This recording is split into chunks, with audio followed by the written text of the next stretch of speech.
What's up, guys? Music fan here. How are you guys doing? Great. Awesome. Just something I want to kind of bring up a little bit really quick. What I've been noticing a lot of some of YouTube music reviewers or any type of reviewer, whether it's a movie or music or something else of that nature, a way that they kind of use to interact with their subscribers has always been kind of like this question of the month or question of the week or question of the day type of thing, just to kind of ask something as a bit of an interaction with their subscribers or viewers. And particularly that got me kind of thinking of opening a new segment of the channel, which is called Question of the Month. Now the reason why I do a question of the month is quite precisely is that things around me like right now has just been getting busy as heck, and by May of next month is probably going to get even more busier, even far more busier than usual. And I just have a lot of other commitments that I have to adhere to, and a lot of other stuff around me right now. So essentially, it's just a simple question every single month by month basis, and then hopefully when I get much more time, maybe that will then get condensed to maybe question of the week, to maybe question of the day, something like that of that nature. But for now, it's going to be a new segment of my channel called Question of the Month. And I get to ask something of you guys, and then you guys comment on the comment section below and tell me your thoughts on my question. And then by the next month of that particular next question, I get to read some of your comments if any of you guys happen to be curious to answer. And who knows, I can probably read you right off the comment section and be able to read your answers and maybe offer my particular feedback. And it's just a way of kind of like an interaction between me and you guys. So, like, it wouldn't be so much as just being me, the video maker, and just you guys just watching me and whatever. I really want to make this very interactive. I really want this to be about you guys, and just share a couple of things with you guys already. So yeah, question of the month. And since today is man, I don't even have my phone with me. Oh wait, hold on. Yeah, sorry about this. I have to check my iPod, which is very tedious. Okay, since today is the 20th, today's the 20th, so that will essentially mean that the 20th day of every single month will be a new question of the month, a new question that I happen to think of or pop in my head of anything relating to music. So for starting off this new segment of the channel, question of the month is definitely something related to probably my favorite band, favorite artist ever for me.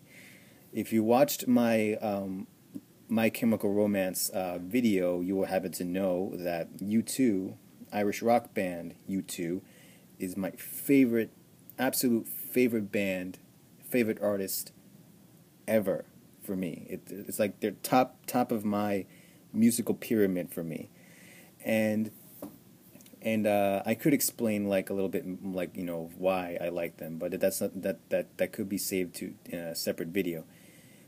But anyways, in the last recent months, there's been a lot of speculation of the band releasing their 13th studio album by the end of this year. And I mean, and the shocking thing about that is that everybody, The Edge, Adam and Larry, and even Bono's wife Ally, seems to be talking some snippets about their new album, but Bono doesn't seem to be talking that much. His album hype at times really doesn't get through to what he makes the hype sound like, and then what the finished product eventually will sound like.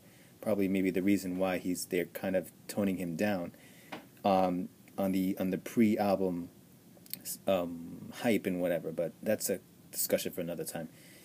Anyways, so now there has been a lot of anticipation with this next studio album, especially after 2009's No Line on the Horizon, their 12th studio album, which was received fairly well, was received very critically well, but not up to the par and standard that How to Dismantle an Atomic Bomb, and even more so All That You Can't Leave Behind did, as far as a commercial kind of sense, but from an artistic kind of sense, it's kind of a bit of a disjointed type of thing, and the band obviously suffered a lot of commercial backlash, not so much backlash from critics, but more or less from record sales and record sales, and just like a tons of commercial less than commercial standard, at least by U2 standards, and I know that there would be some people who would say U2 should stop caring about the album sales. That's another discussion entirely, which I don't want to discuss here. But anyway, now since No Line on the Horizon was very polarizing for a lot of people, especially U2 fans, expectations for the sound of this record, for this record, has been super sky high for the band to kind of reinvent their sound, and we mean truly reinvent their sound. And they've been working with Brian Burton, who is also known as Danger Mouse.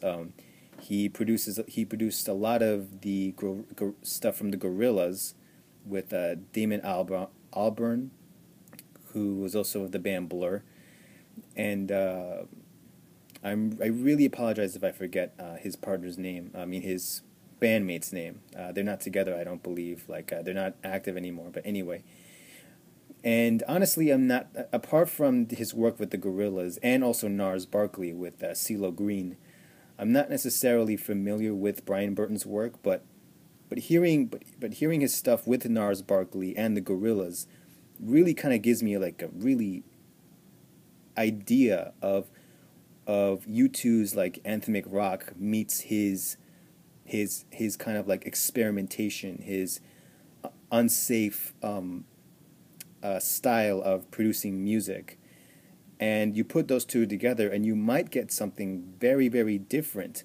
And I think the last time around the band are kind of really aiming for something that is of a commercial vein, but not so much in a sense of commercial excess or this debate between commercial and don't go for commercial, it just kind of varies for everybody. But essentially, they have a feeling that they want to be relevant again. They want to be relevant for a little while longer, while they're still around, like they have been around for quite a long time.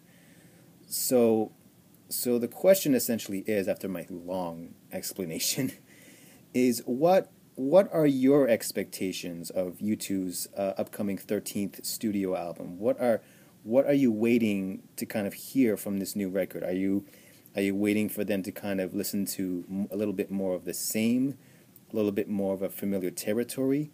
Or do you want them to just completely reinvent their doors, don't care about commercial success or commercial relevance or musical relevance, now that they've kind of put their map themselves on the map, really, really much so? So that's kind of the question. What are your expectations for U2's new album? What are your expectations? So leave a comment in the comment section below and tell me what you think. This is a brand new segment of my channel, Question of the Month. And so by the 20th of next month, I will come back with your answers, with your replies. And afterwards, I will then think of a new Question of the Month, so for you guys to kind of answer. and whichever. So it should be pretty fun. It should be pretty cool. So yeah, pretty much all I got to say. I do really, really long videos. I have to stop doing that.